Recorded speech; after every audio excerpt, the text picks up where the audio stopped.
escrito de Zygmunt Bauman. Retrotropia 2. De vuelta a las tribus.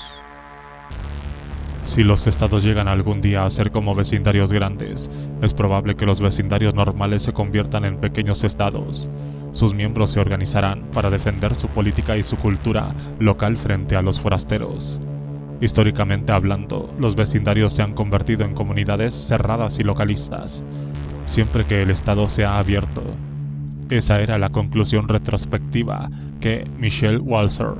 extraía hace más de 30 años a partir de la experiencia pasada acumulada hasta entonces y que le hacía presagiar su repetición en el inminente futuro. Ese futuro, convertido ya en presente, confirmó su expectativa y, en consecuencia, reafirmó su diagnóstico. Por gentileza de la globalización y de la consiguiente separación y divorcio entre poder y política, los estados se están transformando actualmente en no mucho más que vecindarios grandes, circunscritos dentro de unas fronteras vagamente delineadas, porosas e ineficazmente fortificadas. Al mismo tiempo, los vecindarios de antaño, de los que se preveía que acompañaran al resto de los Faubourg Intermédiaires en su viaje al vertedero de desechos de la historia, pugna hoy por asumir el papel de pequeños estados y tratar de sacar el máximo partido de lo que ha quedado en pie de la política cuasi local y de la antaño celosamente guardada, no compartida e inalienable prerrogativa que el Estado tenía de separarnos a nosotros de ellos, y viceversa, claro está. En cuanto a la labor de trazar fronteras, cavar fosos y erigir murallas rematadas con alambre de espino comienza de verdad, todas y cada una de las diferencias que las personas pueden señalar se usan para justificar la superioridad de un grupo sobre otro.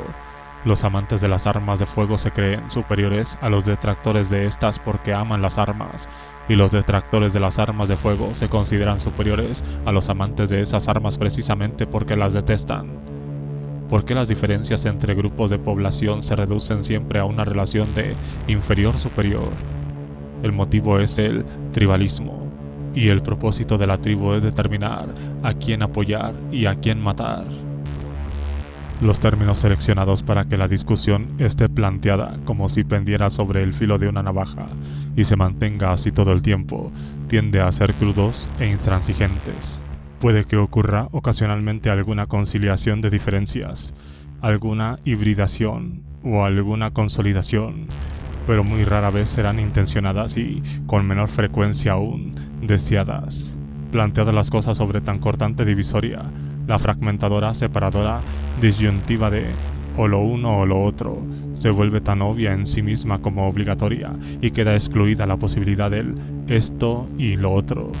Al igual que la casi inconcebible abstención de elegir entre dos posturas alternativas inequívocas e irrevocables. En circunstancias así, nadie escucha a nadie. Toda información que contradiga lo que cualquiera de las partes esté defendiendo se ignora por sistema. Las personas no se escuchan unas a otras porque, en realidad, no se oyen unas a otras. La información que respalda sus creencias tiene una significación emocional para ellas y es la que se procesa. Todo lo demás se desecha, o mejor todavía, tiene vetada la entrada. En un territorio poblado por tribus, los bandos en conflicto rehuyen y desisten obstinadamente de persuadirse, hacer proselitismo o convertirse el uno al otro. La inferioridad de un miembro cualquiera de una tribu ajena es, y necesariamente debe ser, y sigue siendo, una carga predestinada, eterna e incurable, o, cuando menos, ser considerada y tratada como tal. La inferioridad de la otra tribu debe ser una condición imborrable e irreparable de aquella, así como un estigma indeleble sin remedio, destinado a resistir todos los intentos posibles de rehabilitación. En cuanto se estipula la división entre nosotros y ellos, conforme a tales reglas, el propósito de cualquier encuentro entre los antagonistas deja de ser la atenuación del antagonismo. De lo que se trata a partir de entonces es de crear más pruebas si cabe de que tal atenuación es contraria a la razón y está totalmente fuera de lugar. Para no resolver el asunto y evitar desgracias, los miembros de tribus diferentes atrapados en un bucle de superioridad-inferioridad no se interpelan al hablar, sino que hablan para sí mismos. Así describe Luc Boltanski la filosofía hegemónica emergente, como Antonio Gramsci bien podría haber denominado la actual tendencia de vuelta a las tribus, concentrándose en su visión francesa que él llama la nueva ideología dominante o neoconservadurismo a la francesa. Se caracteriza al mismo tiempo por el anticapitalismo, lo que la distingue del neoconservadurismo estadounidense, el moralismo y la xenofobia. Se centra de manera casi obsesiva en la cuestión de la identidad nacional, en la contraposición entre los franceses auténticos y buenos y los inmigrantes de los banlieues amorales, violentos, peligrosos y, sobre todo, empeñados a aprovecharse de la bondad del estado del bienestar, llamado en francés, con tono aún más conservador, l'État-providence. Y añade que, tras condenar y descartar la política oficial de tolerancia equiparándola a una mera laxitud, la ideología neoconservadora exige un fortalecimiento de los poderes policiales. Si, como sugiere Rosenblit, el motivo es el tribalismo, es normal y hasta recomendable que nos preguntemos, ¿por qué el tribalismo? Según Celia de Anca, el resurgimiento de la emocionalidad tras su largo exilio durante el siglo XX, ayudado e instigado a su juicio, cuando no exacerbado y reforzado por la nueva política gerencial de unas corporaciones empresariales ansiosas por sacar partido de las fuerzas resultantes de la diversidad en las plantillas de empleados de las propias empresas, es el responsable del asombroso avance de esta nueva oleada de tribalismo.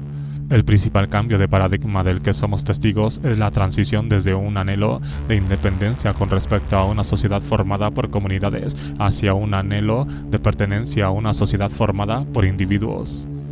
En resumen, de la larga guerra moderna librada bajo la bandera de la racionalidad, la eficiencia y la utilidad contra las ataduras, las obligaciones y los compromisos sociales morales limitados de la libertad de elección, fue el individuo que se identifica y se afirma a sí mismo el que emergió victorioso, pero esa fue una victoria que pronto se demostraría pírrica, pues el nuevo vencedor, negativamente libre, por emplear los términos de la dicotomía establecida por Isaiah Berlin, fue abandonado a merced de sus propios y lamentablemente insuficientes recursos, desecado en el plano emocional y casi decididamente impotente, es decir, liberado de interferencias externas, pero también de ayudas desde fuera y, por consiguiente, despojado del capital social indispensable para actuar con efectividad y, en el fondo, para hacer un uso verdaderamente relevante de ese derecho a la autoafirmación que tanto le costó ganar. Esa libertad guardaba escasa similitud con los extáticos sueños y las seductoras promesas que acompañaron a la guerra por el estatus del individuo y por la emancipación de la subjetividad. La libertad individual, pagada con una disminución de la seguridad individual, fue antojándose a esos mismos individuos un negocio cada vez peor y cada vez más parecido a haber huido del fuego para caer en las brasas. De Anca tiene esperanzas. Está convencida de que el cambio de paradigma al que se refiere no es un regreso a la versión pasada de una sociedad formada por comunidades y a todos los molestísimos aspectos de aquella, sino un alto adelante hacia la eliminación, o como mínimo hacia una reducción radical, de la aborrecida fricción entre la capacidad individual de pensamiento independiente y la necesidad de pertenecer a un grupo, dos aspectos que no tienen por qué ser incompatibles.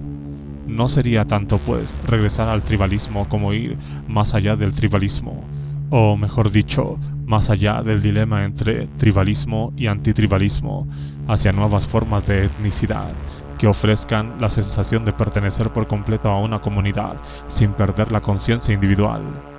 Ella ve con buenos ojos esas innovaciones que considera que ya están implantadas. En las nuevas formas de tribalismo, ella entrevé el modelo de las comunidades abiertas, con vínculos emocionales más débiles que los de los modos tribales previos. Para expresar ese convencimiento, ella recurre especialmente a conceptos nacidos dentro de las organizaciones políticas y económicas que hay actualmente en el mundo, desarrollados por los conocidos asesores que trabajan en muchos de los programas de las ayudas. En definitiva, de Anca hace una apuesta por la emergente filosofía de la gestión, que podría tener alguna probabilidad de ascender hasta una posición de predominio casi universal. empeñadas en desplazar las labores de gestión hacia puestos más bajos de la jerarquía de mando, empeñadas pues en fiabilizar la tarea de obtener resultados, junto con la responsabilidad para no obtenerlos hacia sus subordinados. La filosofía y la política gerenciales avanzadas del momento encuentran en el generalizado anhelo de conjunción de la seguridad de la pertenencia con la indisposición a renunciar a las ventajas de la autonomía individual, una oportunidad de perlas para expandir beneficios y ganancias y recortar gastos.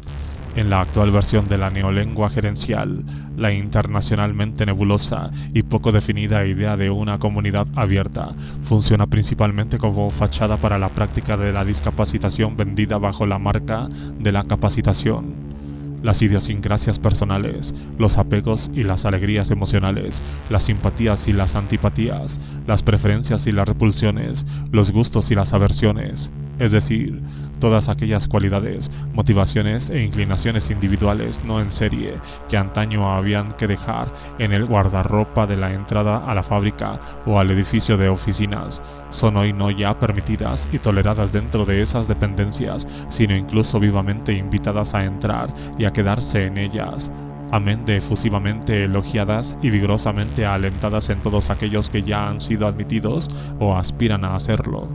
Las idiosincrasias individuales tienden a ser tratadas como partes integrales de la descripción de los puestos de trabajo y como criterios principales utilizados en la evaluación del rendimiento del empleado. La variedad es el objetivo declarado y perseguido con esa política, al tiempo que se censura la homogeneidad y las rutinas repetitivas, rechazadas porque se perciben como algo contraproducente y nada rentable. Las cintas transportadoras y las cadenas de montaje de Henry Ford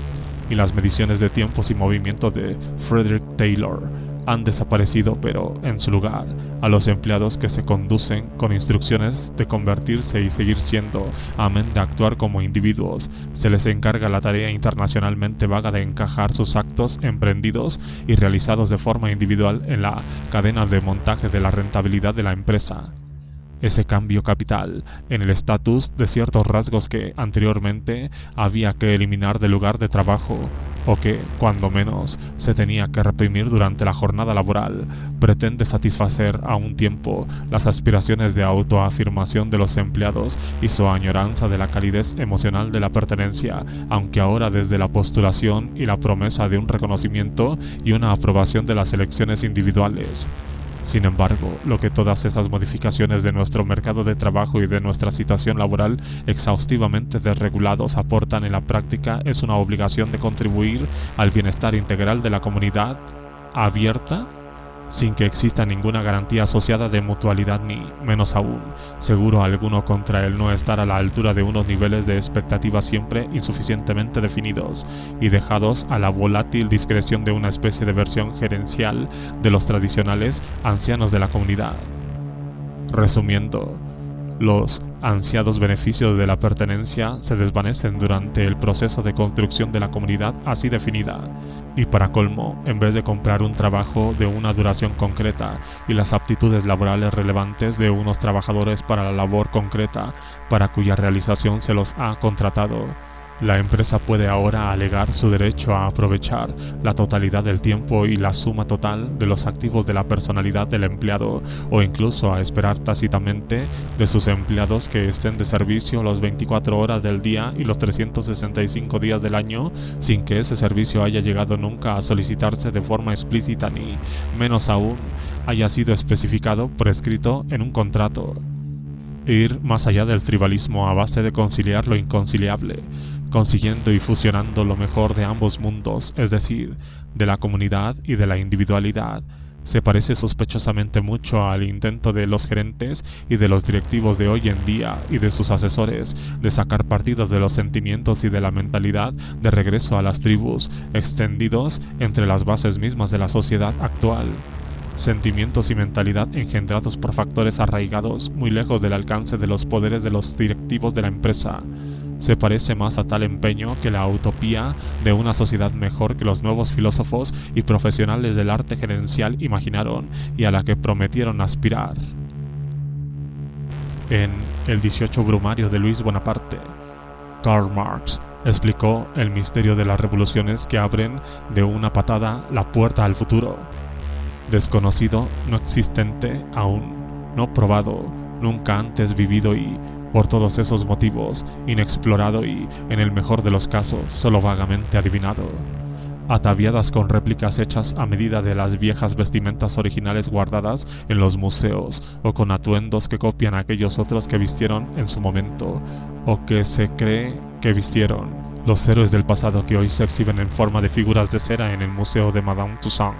o en los numerosos museos de ese tipo que hay repartidos por el mundo. Los hombres hacen su propia historia,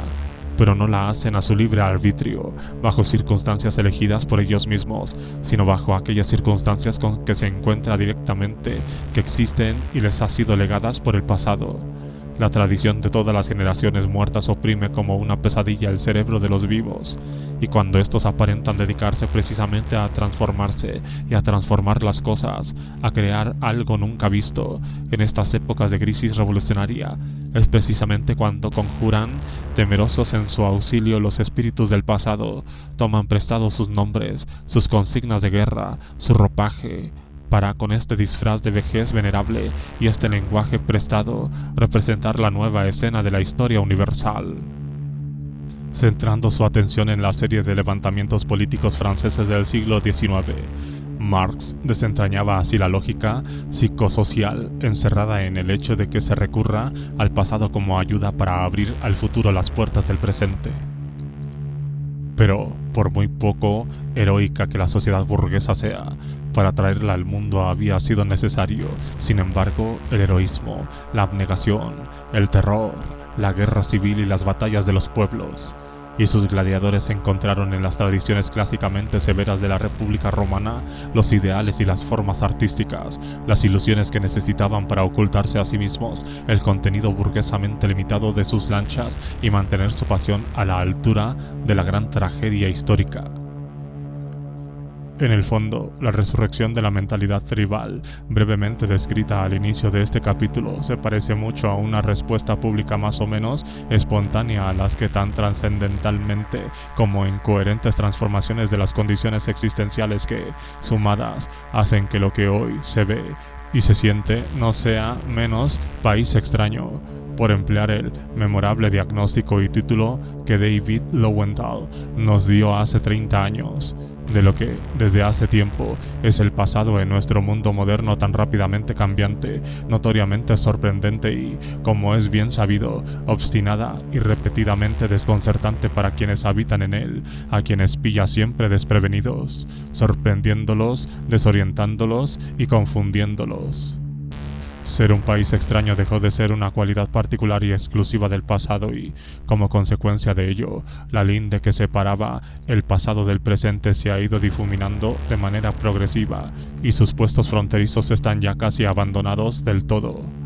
El futuro, por supuesto, es también un país extranjero, aunque resulta apreciable el interés de nuestros contemporáneos por guarecerse más herméticamente de ese futuro que del pasado. El número de turistas que desean visitar y explorar ese extranjero país del futuro está cayendo en picado, y en estos momentos se limita ya a los más optimistas y aventureros, y según algunos, los más desenfadados y despreocupados de nosotros. El número de personas que se afanan por viajar allí, con la esperanza de hallar ese futuro lleno de más experiencias placenteras que las deparadas por los sucesivos presentes vividos, parecen decaer más rápido todavía. Nuestras películas y novelas de ciencia ficción se catalogan cada vez más a menudo dentro de las secciones de cine de terror y literatura gótica.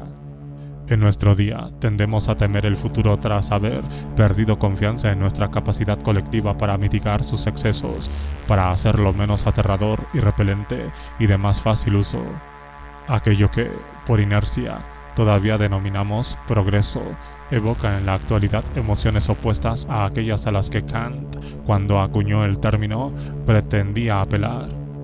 Lo más habitual es que evoque el miedo a una catástrofe inminente, más que la alegría por un mayor confort futuro, o porque pronto podamos terminar con ciertas molestias presentes y olvidarnos de ellas. Lo primero que acude a la mente de muchos de nosotros cuando se menciona la palabra progreso es la perspectiva de la pronta e inevitable desaparición de un mayor número de puestos de trabajo, tanto intelectuales como manuales, ya más menguantes estos últimos, sustituidos por ordenadores y por robots controlados por ordenadores, así como una exacerbación de la batalla por la supervivencia que habrá que librar. Según casi todos los estudios al respecto, los millennials, los jóvenes que se están entrenando actualmente en el mercado laboral y enfrentándose a las dificultades de la independencia adulta y a las incertidumbres consustanciales a la búsqueda de una posición social digna, satisfactoria, gratificante y reconocida, son la primera generación de la posguerra que expresa un temor a retroceder en vez de avanzar en estatus social con respecto al alcanzado por sus padres. La mayoría de los millennials prevé un futuro que, lejos de hallar el camino con mejores sucesivas de su situación, como las que caracterizaron la historia de vida de sus padres, y que estos enseñaron a sus hijos a esperar y a esforzarse por conseguir, no hará más que empeorar sus condiciones vitales. En conjunto, la imagen de un progreso imparable presagia para ellos una amenaza de pérdida, más que un augurio de nuevos logros y de subida de posiciones en el mundo. Hoy se relaciona más con la degradación social que con el avance y los ascensos. Y mientras, como David Lowenthal señaló en otro estudio que publicó unos años después, a medida que las esperanzas de progreso se desvanecen, la herencia histórica nos trae el consuelo de la tradición. ¿Por qué esa presencia preponderante de la herencia y el patrimonio histórico en nuestros días?, se preguntaba Lowenthal. Las respuestas difieren según el lugar, pero ninguna explicación específica para un pueblo en concreto puede hacerse extensiva a una tendencia tan contagiosa. Lo que entra en juego es un cúmulo de tendencias cuyas premisas, promesas y problemas son verdaderamente globales. Son tendencias que generan aislamiento y que desplazan y desubican al yo individual con respecto a la familia con respecto al vecindario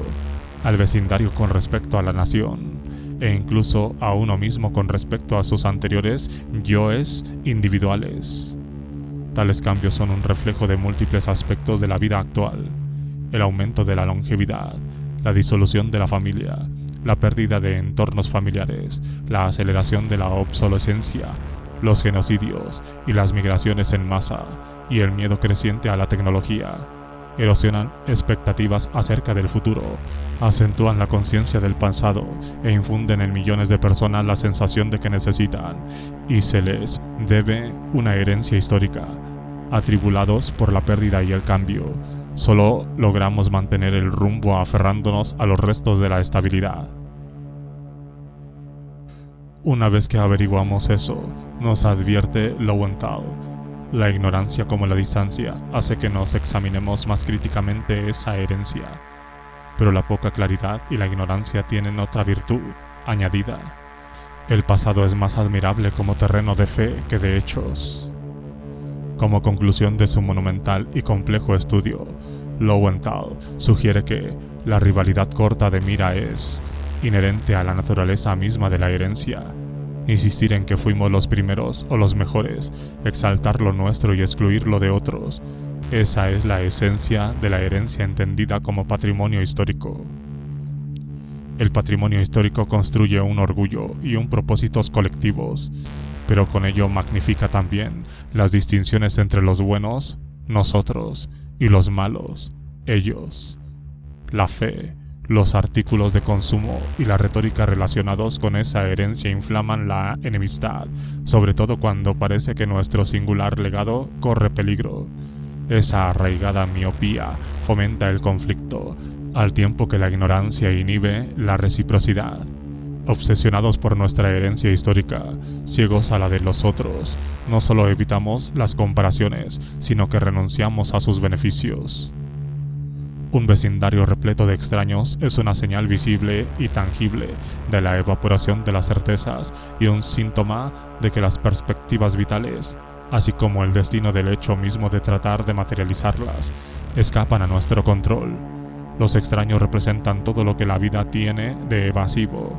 débil inestable e impredecible para nosotros, todo aquello, en definitiva, que envenena el ajetreado quehacer diario con premoniciones de nuestra propia impotencia y con coches de insomnio llenas de presagios de pesadilla. Es contra los estrafalarios antes que nada, y en primer lugar, contra los más descaradamente estrafalarios de todos ellos, residentes permanentes, extranjeros e inmigrantes, y en pos del objetivo de librarse de ellos, por lo que, como decía Michel Walzer, los residentes de un vecindario así infestado optan por organizarse para defender su cultura y políticas locales, y tratan de reconvertirlo en un pequeño estado. Pero como la posibilidad de crear realmente un estado futuro depurado de extraños está prácticamente descartada y cae, con toda probabilidad, fuera del alcance de lo posible, la imagen elegida para guiar el esfuerzo de esa reconversión suele ser una que, muy a menudo, se extrae del pasado tal como fue, sí, pero más a menudo aún del imaginado tal como pudo ser, inequívocamente nuestro, no contaminado por la molesta proximidad de ellos. En cuanto se la despoja del poder de dar forma al futuro, la política tiende a transferirse al espacio de la memoria colectiva, que es un espacio inmensamente más susceptible de manipulación y gestión y, por ese motivo, más prometedor para materializar en nuestro tiempo presente y en el que está por venir, aquella gozosa omnipotencia perdida, tal vez ya sin remedio hace tiempo. Lo que se nos hace más evidente y por consiguiente más dañino para la confianza en nosotros mismos, para nuestra autoestima y para nuestro amor propio, es que ya no somos quienes controlamos ese presente del que el futuro germinará y brotará, y que por esa razón poca o ninguna esperanza podemos tener de controlar ese futuro. Parece condenados a no pasar de ser, en el curso de la formación de dicho futuro, meros peones en el tablero y en el juego de ajedrez de otros, todavía desconocidos e incognoscibles para nosotros. Qué alivio entonces regresar de ese mundo misterioso, recóndito, antipático, alineado y alienante, densamente sembrado de trampas y emboscadas, al familiar, acogedor y hogareño mundo de la memoria, no siempre muy firme, pero sí consoladoramente despejado y transitable. Nuestra memoria, y por lo tanto mi memoria, que yo soy uno de esos nosotros. Nuestra memoria, recuerdo de nuestro pasado, no del de ellos. Una memoria que nosotros y solo nosotros podemos poseer, y por lo tanto usar y abusar de ella. En teoría, el futuro es un territorio de libertad. Todo puede ocurrir todavía en él, a diferencia del pasado, que es territorio de una inevitabilidad inmutable e inalterable. Todo lo que pudo haber pasado, pasó. El futuro es, en principio al menos, moldeable, pero el pasado es sólido, macizo e inapelablemente fijo. Pero en la práctica de la política de la memoria, el futuro y el pasado han intercambiado sus respectivas actitudes o, por lo menos, han pasado a ser tratados como si las hubieran intercambiado. La maleabilidad y la manejabilidad del pasado, el hecho de que éste sea susceptible de ser moldeado y remodelado, son a un tiempo la condición sine qua non de la política de la memoria, su casi axiomática presunción de legitimidad y su aquiescencia con una creación en perpetua recreación. En la sociedad contemporánea, el fin principal de la política de la memoria histórica es la justificación del derecho del grupo, llamado nación, a una soberanía política delineada territorialmente, que a su vez es la aspiración y el objetivo principal del nacionalismo, como tan memorablemente explicó Ernest Gellner. Fundamentalmente, el nacionalismo es un principio político que sostiene que debe haber congruencia entre la unidad nacional y la política. Nuestra definición del nacionalismo no solo está supeditada a una definición previa y asumida del Estado. Parece, asimismo, que el nacionalismo solo emerge en situaciones a las que la existencia del Estado territorialmente soberano se da ya por supuesta.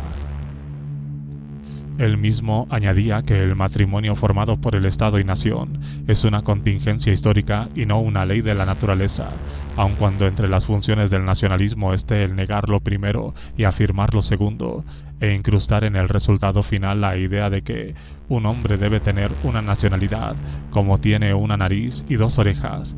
Una deficiencia en cualquiera de estos particulares no es impensable, pero solo como resultado de algún desastre y un desastre de un tipo determinado. Sea como fuere, el nacionalismo sería prácticamente inconcebible, o, en cualquier caso, un fenómeno harto improbable de no existir la idea del Estado territorialmente soberano, aquel que responde al principio de cuius regio, eius religio, una forma diseñada originalmente en el Congreso de Westfalia en 1648, celebrado en las localidades de Münster y Osnabrück, y que, más tarde, a raíz de la llamada Primavera de las Naciones de 1848 y de su confirmación por la fuerza por Woodrow Wilson durante la Conferencia de Paz de Versalles en 1919, pasaría a entenderse a todos los efectos prácticos como el principio de cuius regio, ius natio. El nacionalismo moderno era y sigue siendo una lucha de poder, y el objeto de ardiente deseo de tal contienda por el poder, así como el tremendamente atractivo y seductor botín de las insurrecciones y de las guerras civiles y de los conflictos militares o diplomáticos internacionales, es y sigue siendo la posesión de un Estado territorial soberano, políticamente independiente. Por citar de nuevo a Gellner,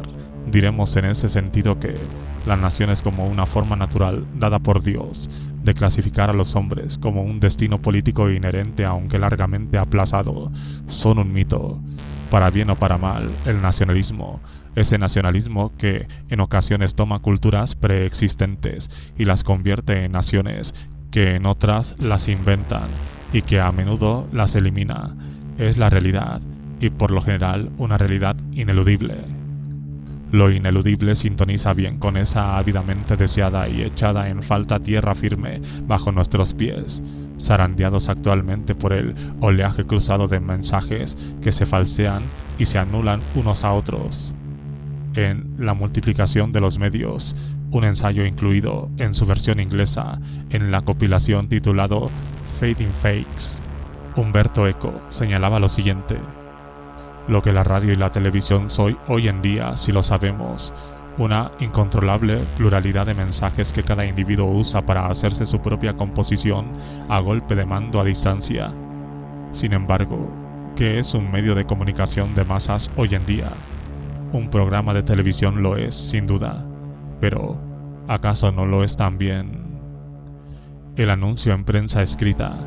La camiseta de polo en la que aparece estampado o bordado el logo del fabricante. Ahí tenemos no ya uno, sino dos, tres o quizá más medios de comunicación de masas que actúan a través de diferentes canales. Y entonces, ¿quién está enviando el mensaje? Ya no hay una autoridad única y definida, con lo que reconfortaba eso. El poder resulta hoy difícil de concretar y ya no hay modo de precisar de dónde vienen los planes que seguimos. Y aunque seguro que hay tales planes, esos ya no son intencionales y, por consiguiente, ya no pueden ser criticados con las críticas y las intenciones con las que criticaban tradicionalmente. Eco escribió ese ensayo en 1983. No es de extrañar, pues, que la radio y la televisión aún figuren en él como los personajes principales del drama de los medios de masas. Si el autor hubiera vivido lo suficiente para actualizar aquel escrito con todo lo que esta era digitalizada reciente nos ha traído en forma de Wi-Fi, World Wide Web, Internet y ordenadores de bolsillo y de pantalla táctil, seguramente habría tenido muchas más preguntas que formularse y muchos más problemas para darles una respuesta inequívoca. Hubo un tiempo en que se esperaba que la información cartografiara el mundo de manera legible y llenara sus cruces de carreteras de señales indicadoras firmes y sólidas, resistentes a tormentas e inundaciones. En la actualidad, sin embargo, la actividad de la información se reduce más bien a hacer que esas señales sean eminentemente móviles, encaramándolas a unas bien engrasadas ruedas, fáciles de impulsar y de hacer rodar solo con un leve toque de dedo sobre el botón borrar de la pantalla táctil. Una función que es especialmente agradecida y usada cada vez con mayor frecuencia por internautas que buscan zonas de confort dentro del mundo de hoy, inevitablemente turbulento hasta la exasperación y notablemente caótico y confuso. Con esa función incluida en todos los ordenadores personales, descomponer mensajes a partir de ruidos multicanal resulta tan fácil para los dueños de esos dispositivos como componerlos, aunque ambas prácticas no dejan de ser parcialmente arriesgadas y solo tienen validez hasta nuevo aviso.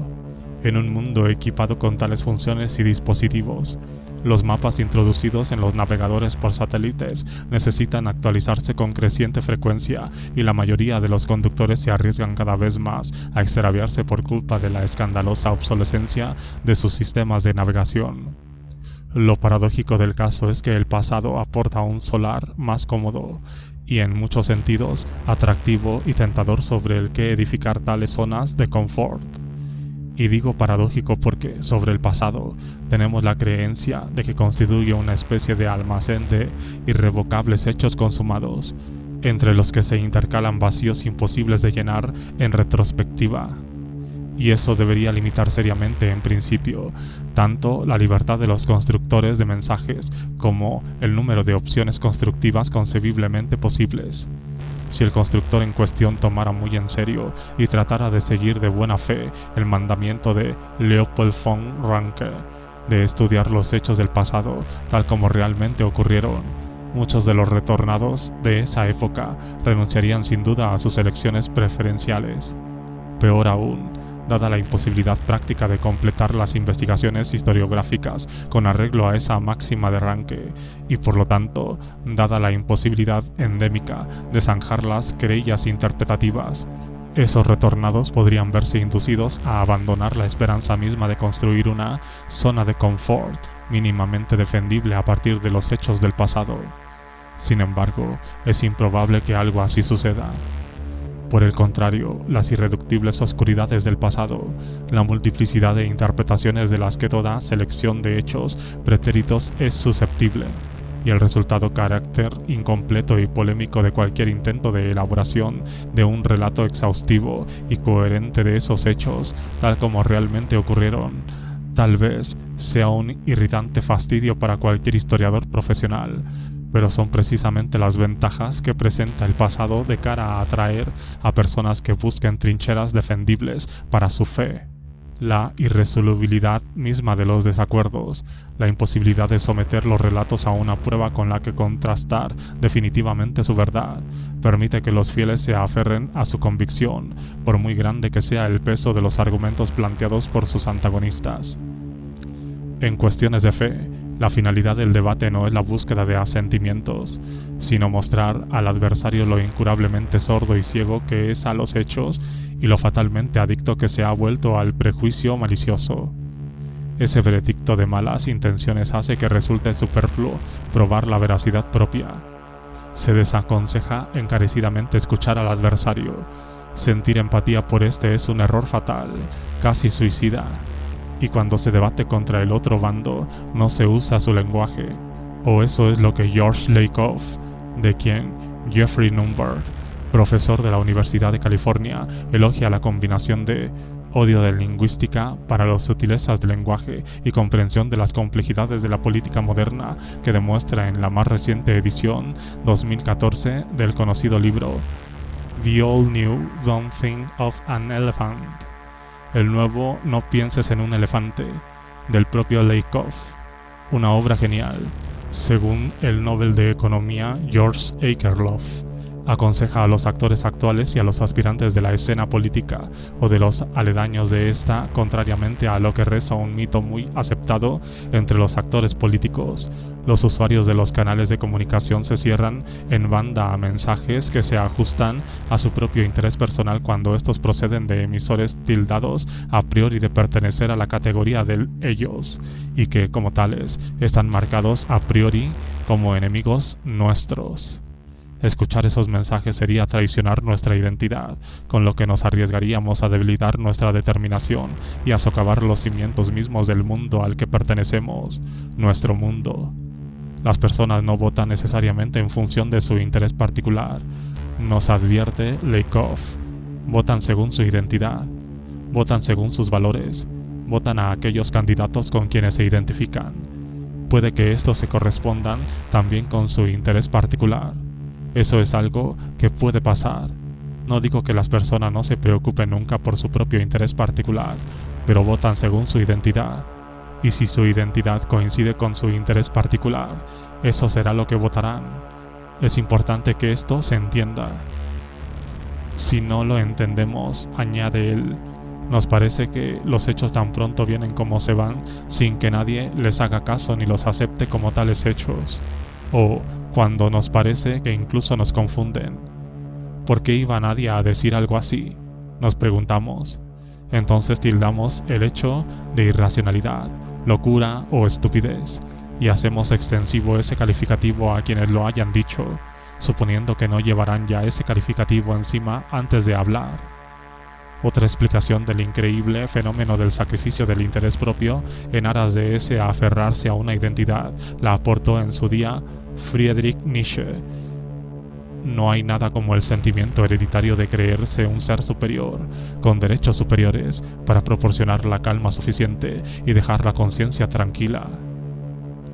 De ahí que pueda deducirse que el egoísmo no es malo. Lo que pasa es que el sufrimiento ajeno es algo que debe aprenderse y nunca puede ser aprendido por completo. De ello se sigue que la perversidad no tiene por fin en sí el sufrimiento ajeno, sino nuestro propio goce.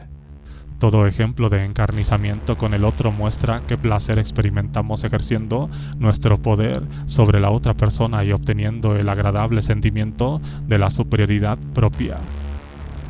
Lo que está en juego es nuestra propia superioridad, que solo podemos descubrir en el sufrimiento del otro cuando nos encarnizamos con él, por ejemplo.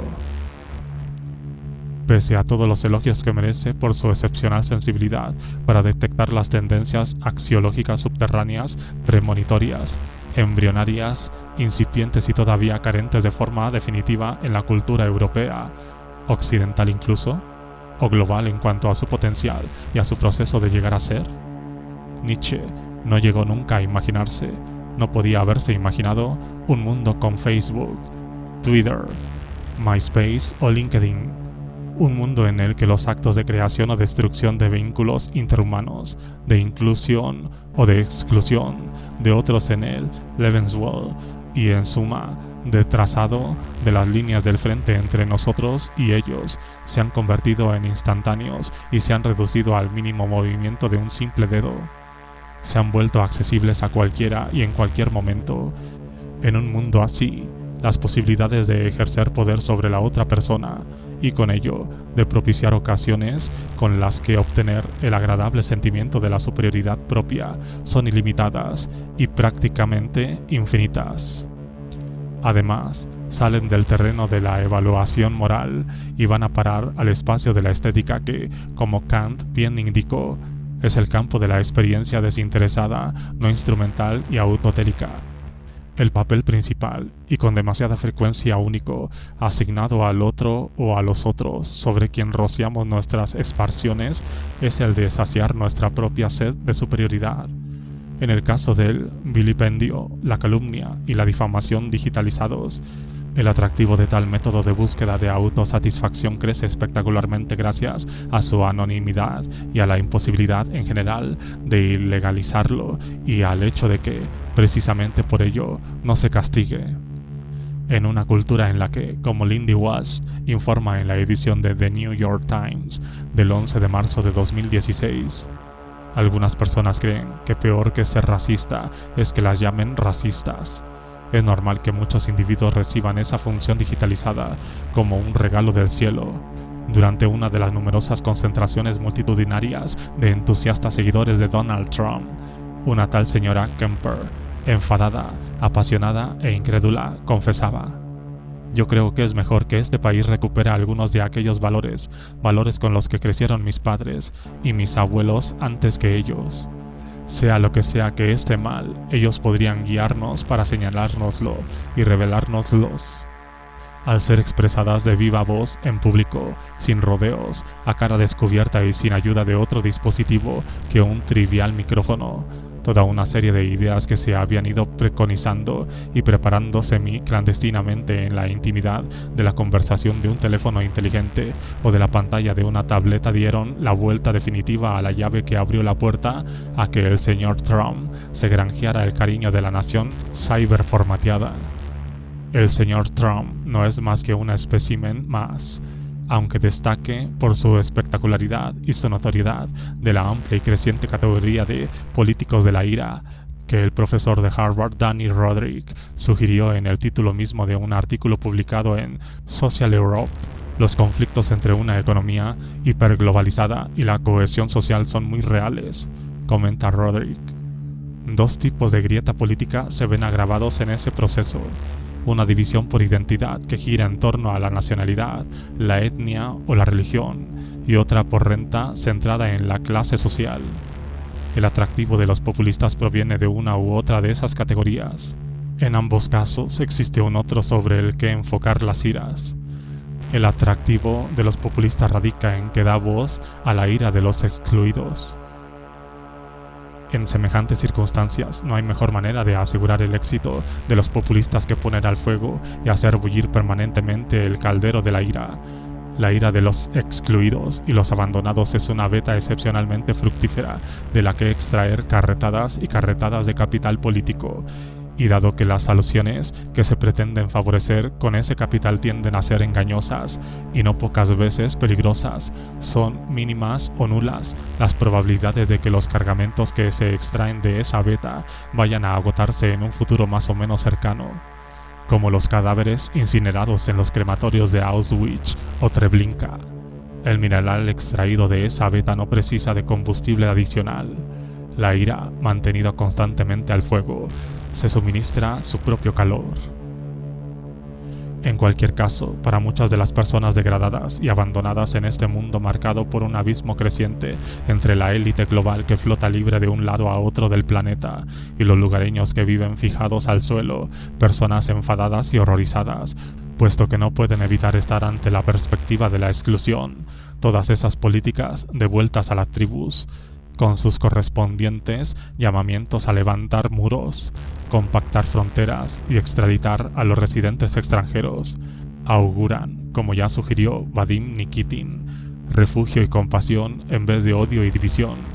Lo que realmente presagian es refugio para unos, para nosotros, y odio para otros, para ellos.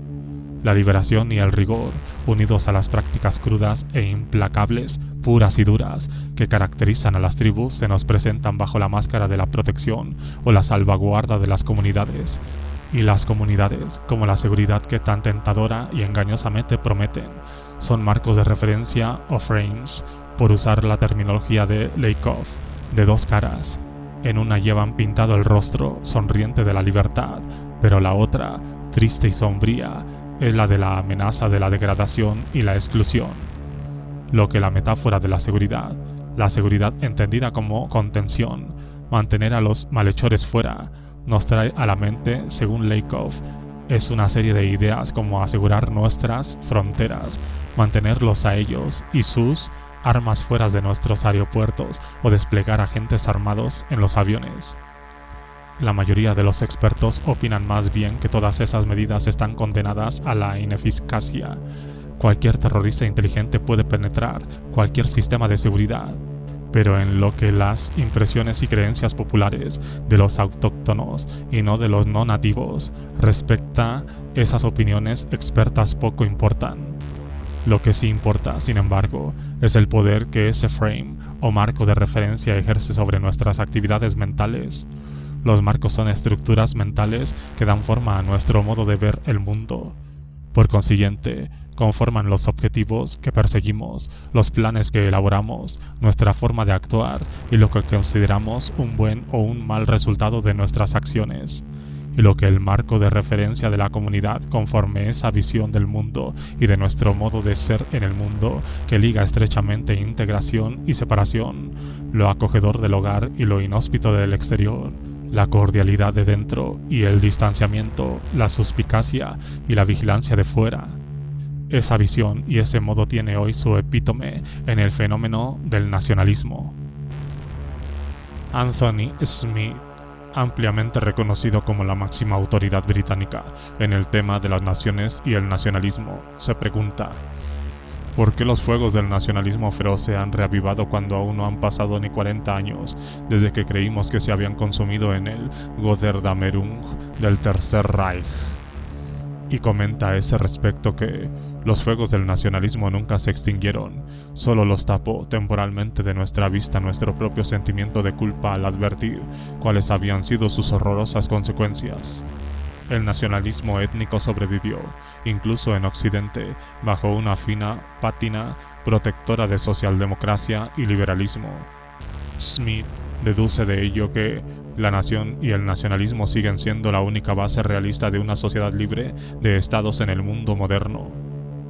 Podríamos decir, sin embargo, que en lo que a los marcos de la nación, el Estado y la soberanía territorial se refiere, todos descansan sobre la firme experiencia de vivir, apenas mermada ni atenuada, en un mundo atravesado de fronteras, salpicado de puestos fronterizos y controlado por agentes de inmigración. Sugiero que es esa experiencia la que sirve de materia prima a partir de la que desarrolla una amplia gama de variaciones sobre el tema del nosotros y el ellos, o en términos pragmáticos, de la integración a través de la separación y de la separación a través de la integración. Precisamente, según Anthony Smith, cualquier elemento cultural puede funcionar como marca o distintivo dramático de la nación, aun cuando, según las circunstancias, puede importar mucho cuál sea ese elemento elegido.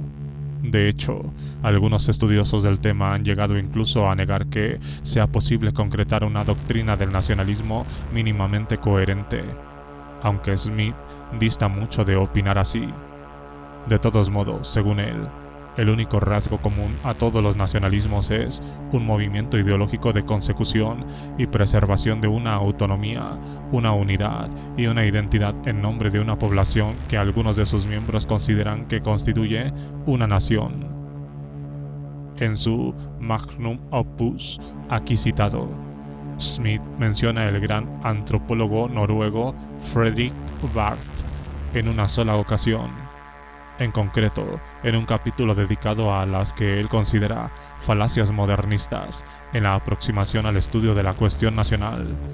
Sin extenderse en argumentos, rechaza la insistencia de Barth en priorizar las fronteras sociales sobre las diferencias culturales, si bien lo exculpa condicionalmente del cargo de haber caído de lleno en la falacia de las fronteras sociales. En Barth no es puro instrumentalismo, admite Smith, pues cree también que las identidades étnicas son preexistentes en cierto sentido y están ahí, sea lo que sea que ese está ahí quiera decir. Lo cierto es que la escuela fundada y encabezada por Barth, con cuyos postulados básicos estoy plenamente de acuerdo, se destacó por tratar la atención por las diferencias culturales como una consecuencia derivada de las prácticas de establecimiento de fronteras sociales, como el título mismo de su gran estudio fundamental bien nos indica. El enfoque de Barth difiere de otros, según él mismo, porque intenta explorar los diferentes procesos que parecen intervenir en la generación y el mantenimiento de los grupos étnicos, más que en trabajar a partir de una tipología de formas de relaciones y grupos étnicos, y porque trata también de desplazar el foco de la investigación desde el terreno de la constitución y las historias internas de grupos separados hacia el de las fronteras y el mantenimiento de estas. Tras señalar que, entre los estudiosos del tema nacional, se atribuye por lo general una importancia fundamental al hecho de compartir una cultura común, Barth afirma que es mucho lo que nuestra investigación puede beneficiarse de ver ese importante rasgo como una implicación o un resultado, más que como una característica primaria y definitoria de la organización de los grupos étnicos. El foco crucial de la investigación pasa a ser a partir de ese momento la frontera étnica que define al grupo, y no el material cultural circunscrito en ella. A juicio de Barth, juicio que yo comparto por completo, caracterizar a otros como culturalmente ajenos a raíz del reconocimiento asumido de unas limitaciones de los entendimientos compartidos implica una restricción de las interacciones a solo aquellos sectores en los que se supone que sí existe un entendimiento común y un interés mutuo. En la 13ª reimpresión de 2006 de su clásico Naciones y Nacionalismo desde 1780, Eric Hobsbawm señala que, desde que la edición inglesa de este libro se publicó por primera vez a comienzos de 1990, se han formado o se encuentran en proceso de formación más estados-naciones nuevos que en cualquier otra época del siglo en curso. Hoy día todos los estados son oficialmente naciones. Todas las agitaciones políticas tienden a ser contra extranjeros, a quienes todos los estados hostigan y pretenden excluir prácticamente. A ellos se les debe culpar de todos los agravios, incertidumbres y desorientaciones que sentimos tantos de nosotros después de 40 años en los que se han producido los cataclismos más rápidos y profundos de la vida humana que constan en la historia documentada. ¿Y quiénes son ellos? Obviamente y virtualmente por definición, los que no son nosotros, los extraños que son enemigos por su propia condición de extraños. Si no existieran los extranjeros con sus viles trucos, habría que inventarlos. Pero a finales de nuestro milenio raramente tiene que inventarse. Son universalmente presentes y reconocibles dentro de nuestras ciudades, como peligros públicos y agentes de contaminación, universalmente presentes más allá de nuestras fronteras y nuestro control, pero odiando y conspirando contra nosotros. Hobsbawm se cuida mucho de declarar que semejante explosión de nacionalismo, empeñado como está en añadir nuevas unidades políticas autónomas a aquellas entre las que la humanidad de este planeta ha sido ya dividida, sea un producto natural, y por consiguiente sin alternativa, de cierta ley objetiva de la historia, ni un rasgo indeleble del modo de ser de nuestra especie. Todo lo contrario. Él afirma una y otra vez que esta explosión es, en último término, una consecuencia de la libertad humana de elección, y como por definición son las elecciones, podría ser distinta de lo que es. La forma más sencilla de describir la aparente explosión de separatismo en 1988 a 1992, es decir, que se trata de un asunto pendiente que data de 1918 a 1921. La definición de la nación y sus aspiraciones que, paradójicamente, Lenin compartía con Woodrow Wilson, creó de forma automática las líneas de fractura a lo largo de las cuales se romperían las unidades multinacionales. Del mismo modo que las fronteras coloniales de 1880 a 1950 formarían las fronteras de los estados postcoloniales, toda vez que no habían otras. Dicho de otro modo, fue una serie de elecciones humanas la que condujo a una situación sin elección. Ciertamente hubo otra opción posible antes de que los vencedores de la Gran Guerra, reunidos en Versalles, decidieran aceptar la separación y la soberanía territoriales de cada nación como un principio universal y mundialmente vinculante. Se esperaba en aquel entonces que el orden mundial erigido sobre ese principio hiciera que la contienda bélica recién terminada fuese la última de toda una larga lista de cruentas secuencias de luchas interétnicas, una guerra que impidiera así todas las guerras futuras. Pero en realidad, la resolución inspirada por Woodrow Wilson no hizo más que allanar el camino para la llegada de la que, con mucho, sería la más sangrienta guerra de la historia mundial. Esa otra opción sí se había contemplado y elegido incluso en aquellas regiones de Europa que Hannah Arendt denominó cinturones de población mixta.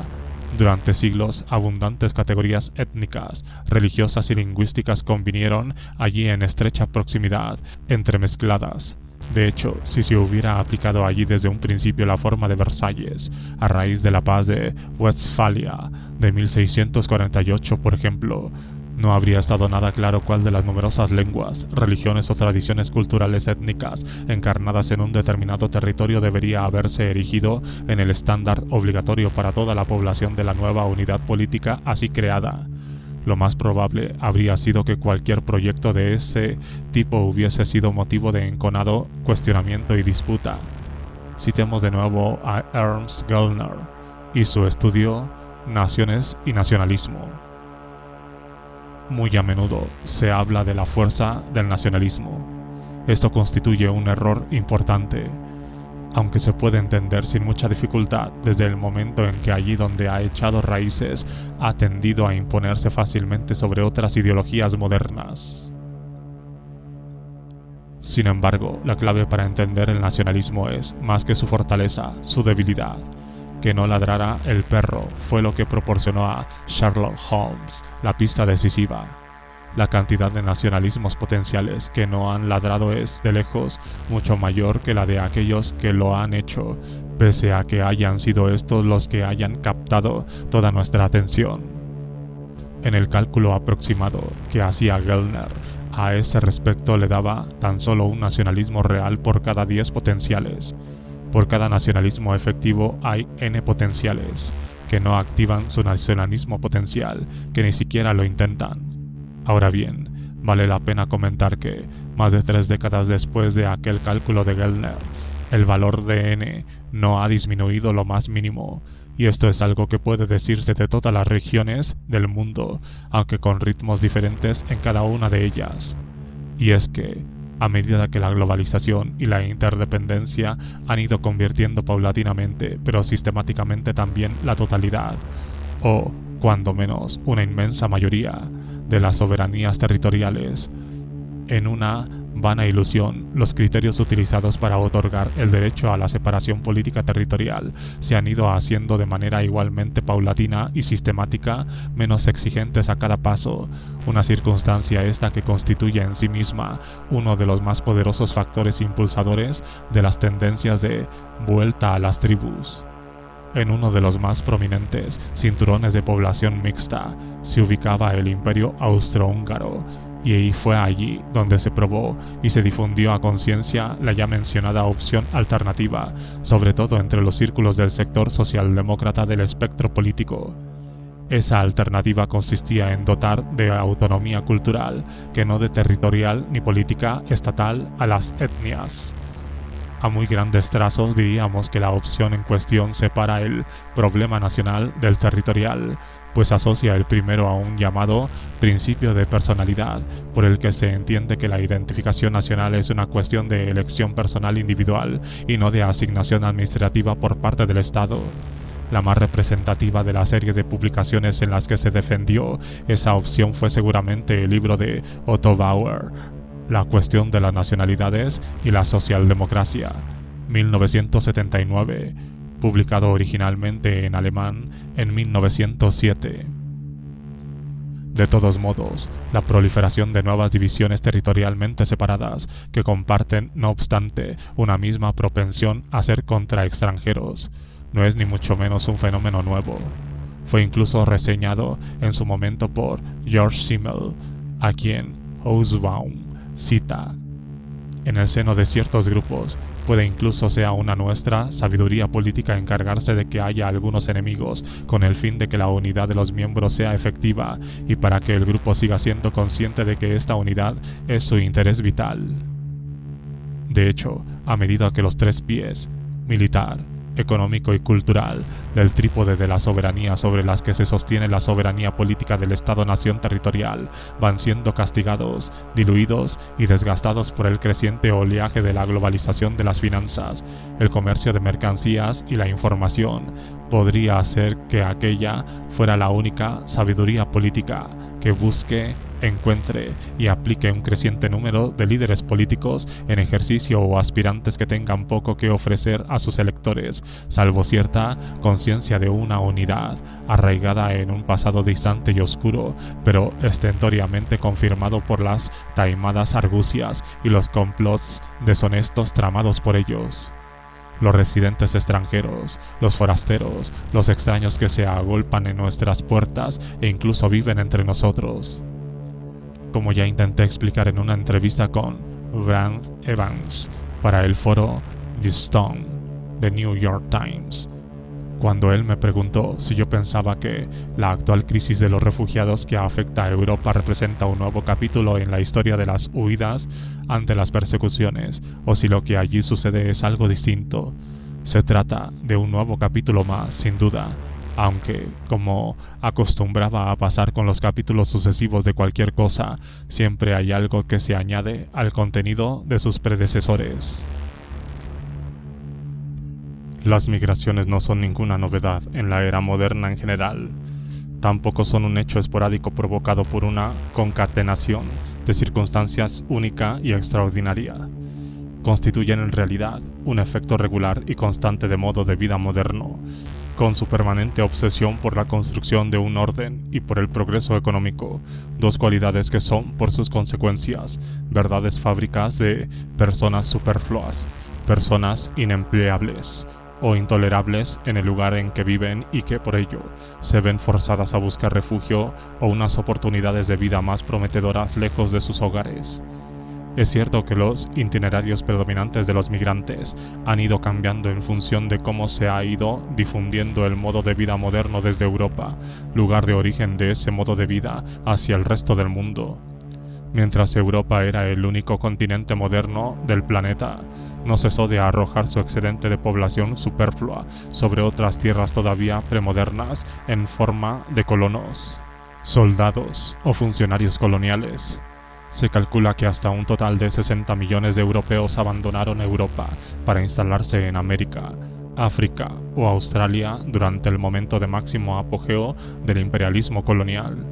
Pero, a partir de mediados del siglo XX, la trayectoria de las migraciones dio un giro de 180 grados y pasó de ser centrífuga a convertirse en centrípeta en lo que a Europa se refiere. Pero, esta vez, los migrantes ya no portaban consigo armas, ni pretendían la conquista de su país de destino. Los migrantes de la era postcolonial han cambiado y continúan cambiando sus formas heredadas de ganarse el sustento, destruidas actualmente por la modernización triunfal promovida por sus antiguos colonizadores, y las han cambiado por la oportunidad de construirse un nido en los huecos y los vacíos que encuentren en las economías nacionales de esos colonizadores. Pero a todo eso hay que añadir el creciente volumen de personas expulsadas a la fuerza de sus hogares por decenas de guerras civiles y de conflictos étnicos y religiosos, o por la acción del bandidaje descontrolado en los territorios que los colonizadores dejaron tras de sí, instituidos en forma de unos estados nominalmente soberanos, creados de manera artificial y dotados de esas escasas perspectivas de estabilidad y enormes arsenales de armamento. Armas que buscan dianas en las que hacer blanco, suministrados por sus antiguos amos coloniales. La desestabilización que, sin visos aparentes de solución, se ha instalado en la región de Oriente Próximo y Medio, tras las mal calculadas e insensatamente cortas de miras, amén de reconocidamente fallidas políticas y aventuras militares allí desplegadas por las potencias occidentales, es seguramente la más notable de esas situaciones, pero dista mucho de ser el único caso de esa categoría. De hecho, una inmensa parte de África, toda la franja situada entre los dos trópicos, el de Cáncer y el de Capricornio, ha terminado transformada en una gran fábrica de producción en masa de refugiados.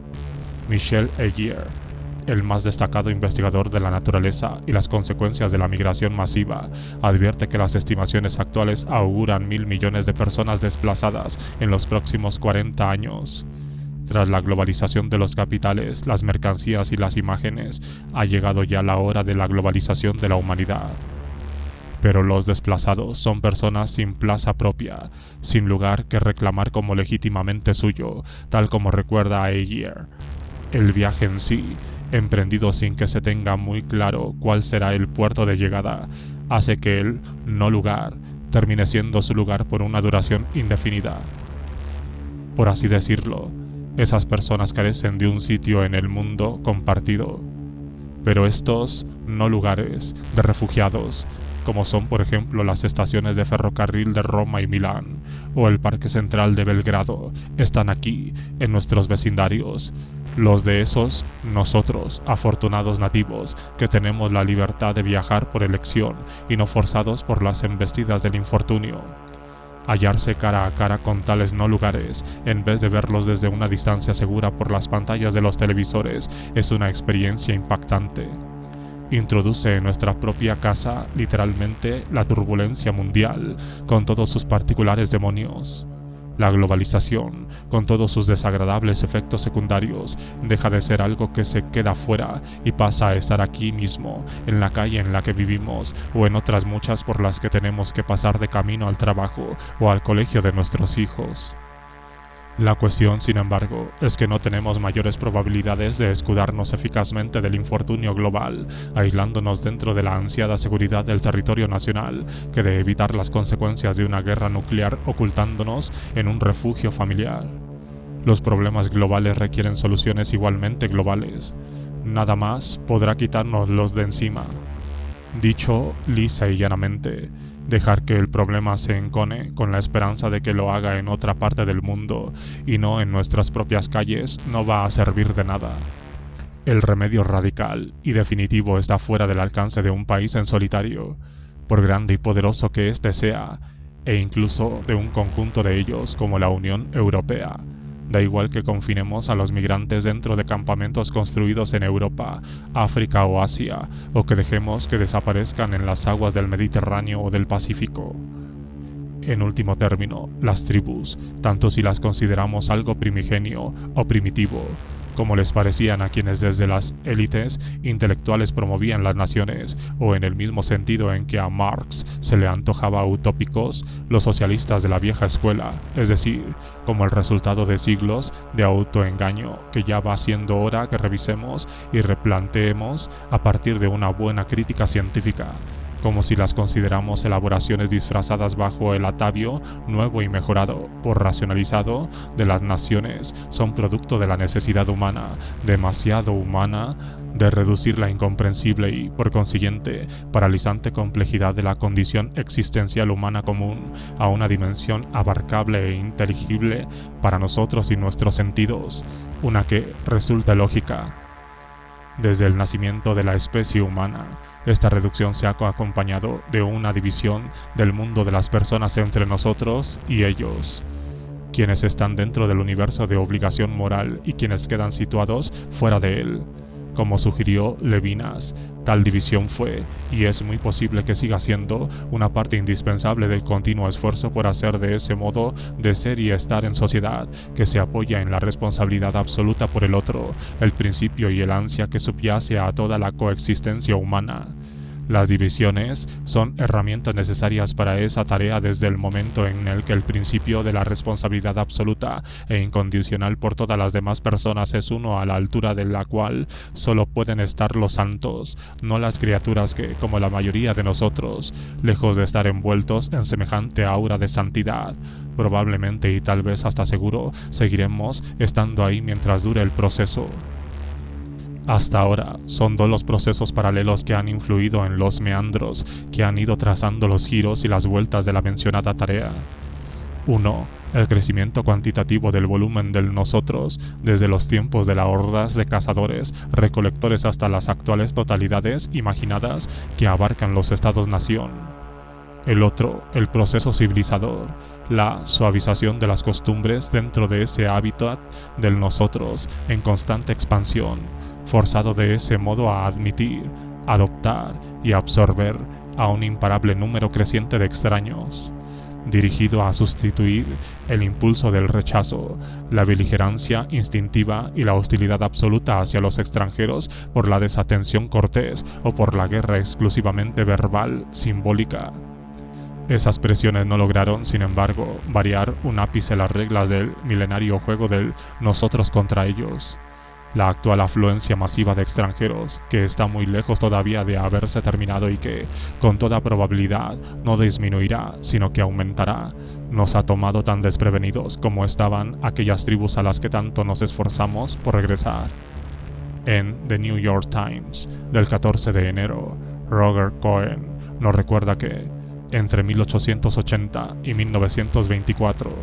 Estados Unidos recibió 4 millones de inmigrantes italianos. Cita entonces unas palabras de Leon Wieseltier de la Brookings Institution. Fue así como tuvimos a Enrico Fermi. Frank Sinatra, Joe DiMaggio, Antonio Scalia y Al Capone.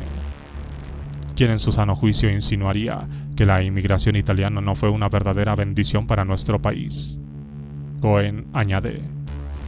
el presidente Obama puso el ejemplo de un inmigrante sirio, Refai Hamo, durante el discurso sobre el Estado de la Unión como prueba de lo diverso y los abiertos que somos,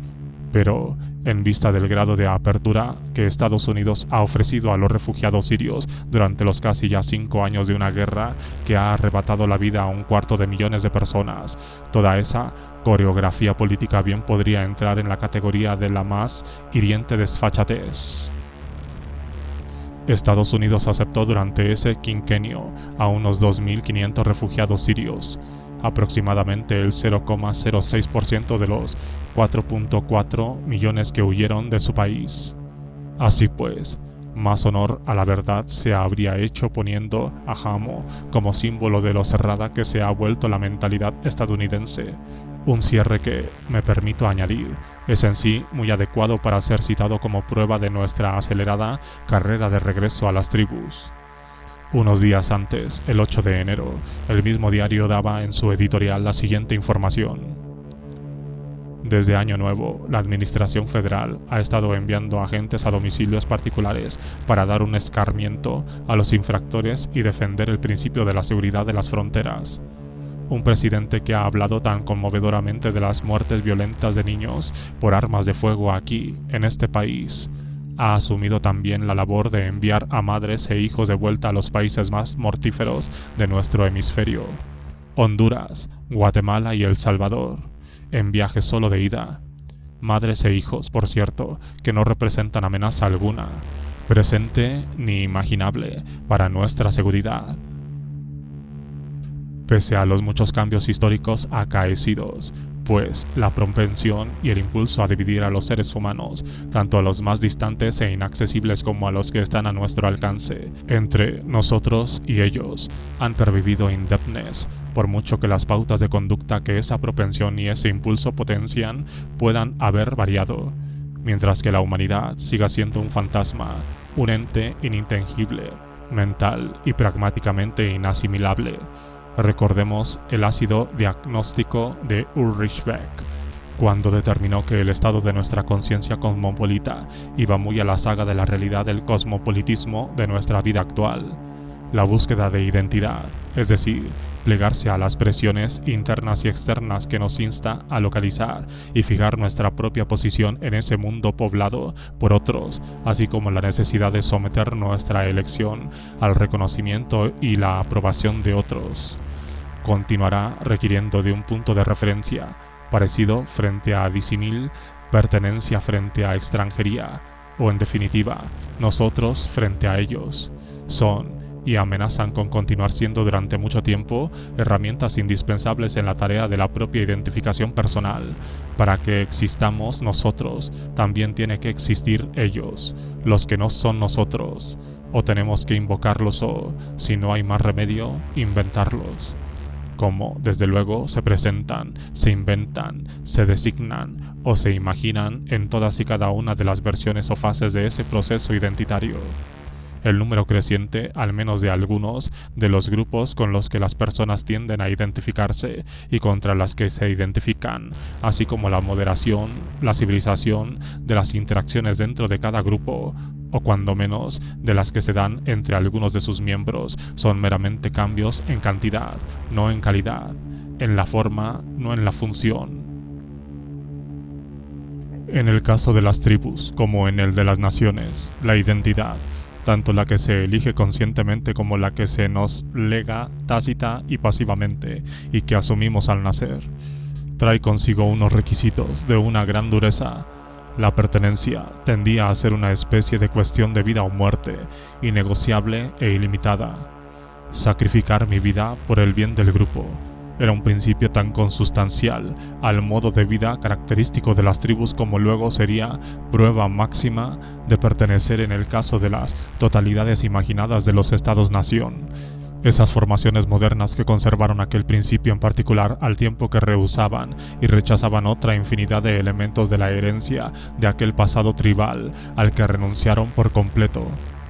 Esa macabra y cruel máxima sacrificial quedó a su vez prácticamente relegada al olvido o perdió mucha de su anterior vigencia desde el momento en que se hizo superflua e incluso molesta y contraproducente a raíz de y en estrecha sincronía con la sustitución de un sistema de confrontación bélica basada en el servicio militar obligatorio y en las levas masivas de reclutas por otro consistente en operaciones de alta sofisticación tecnológica llevadas a cabo por pequeños ejércitos profesionales y a raíz también de que la explotación económica dejara de estar casi exclusivamente asociada con la conquista territorial como lo estaba antaño.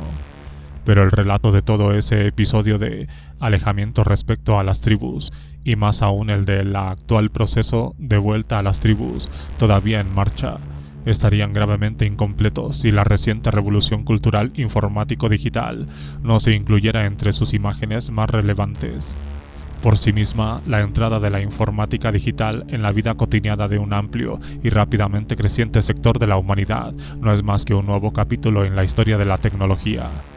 Pero su disponibilidad casi universal y su movilidad plenamente desterritorializada, no sincronizada con el movimiento de nuestros cuerpos, y el hecho de que se esté convirtiendo en la práctica para la mayoría de nosotros en una prolongación no despegada y a todos los efectos inseparable de nuestros cuerpos, cualidad esta jamás alcanzada, ni siquiera pretendida, y menos aún intentada por ningún otro dispositivo tecnológico. Han modificado por completo el conjunto de opciones que tenemos a nuestro alcance y han creado una impresionante multitud de respuestas nunca antes posibles, pero ahora realistas, a estímulos con los que ya estábamos familiarizados, al tiempo que nos han dotado de la capacidad de generar una gran cantidad de estímulos totalmente novedosos a los que jamás nos habíamos enfrentado con anterioridad, y de liberar impulsos y acciones que nunca habíamos intentado ni puesto a prueba. Siguiendo la lógica de la racionalidad instrumental a la inversa, dígame qué uso puede darle a este aparato, o ya que eso es lo que puede hacer, eso mismo haré. Las nuevas oportunidades, posibilidades y ocasiones así propicias nos llevan a reevaluar el atractivo relativo de las diversas pautas de conducta entre los que podemos elegir y revolucionan por delegación las probabilidades de seleccionar unas líneas de comportamiento antes que otras alternativas. No obstante, los medios electrónicos son neutrales en cuanto al modo en que la lógica de la racionalidad instrumental ha de ser, o es, aplicada por sus usuarios. Los nuevos medios pueden facilitar y a la postre favorecer, tanto que seamos culturalmente omnívoros como que practiquemos una selectividad muy estricta, a la vez que caprichosa a la hora de recopilar información, construir redes y comunicarnos, que son, a fin de cuentas, las tres funciones o usos más comunes que damos a tales medios. No fomentan, pues, en mayor medida, ni en menor medida tampoco, la apertura y la fusión de horizontes, a la que se refiere Hans Gadamer, de lo que fomentan el cierre hermético ante todo aquello que altaneramente desechamos por encontrarlo demasiado poco manejable, incómodo y molesto. Tanto la multiplicación de inputs como la limitación rigurosa de estos resultan ahora mucho más fáciles de conseguir que nunca antes, y de lo que todavía son el universo offline. Tienen la capacidad de facilitar las elecciones humanas, de manipular las probabilidades respectivas de las diversas opciones entre las que elegir, pero desde luego no de determinarlas, y menos aún de garantizar que luego se vaya a tratar de llevar sistemática y fielmente a la práctica, es decir, de conseguir que se implementen y se adopten conforme más o menos al diseño original de las opciones escogidas.